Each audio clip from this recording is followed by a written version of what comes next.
Mag-portion muna tayo pre ng sushi rice sa ating nori wrapper. At after kung ganyan mga pre i-portion ay lalagyan na natin ng mga ingredients. Diyan ay ang ating tobiko. And then pagkatapos niyan ay lalagyan ko ng sesame seed mga pre. And then lalagyan ko ng slice avocado mga pre. And 2 pirasong tempura shrimp.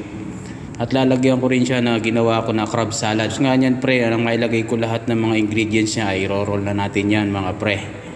At make it sure na mahigpit mga pre para hindi matanggal ang nilagay natin na palaman mga pre. And then press lang natin ang both side mga pre. Ayos na yan.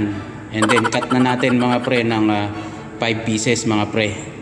At pagka-cut ko nga pre ay ipoportion ko lang po siya. Aywa, wish.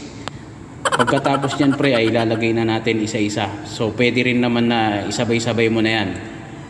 Yan ang trip ko isa-isa. At pagkatapos niyan pre ay lalagyan ko rin siya ng sauce, ang teriyaki sauce, and then ang ating spicy mayo mga pre. At pagkalagay ko nga niyan pre ay lalagyan ko rin siya ng crispy flakes, and then ang ating ginger white. Shoutout sa mga bago nating kaibigan dyan mga pre. Comment ka lang dyan para ma-respakan kita. Yun lang, salamat. Paki-share and follow na rin ang ating munting page. Alright.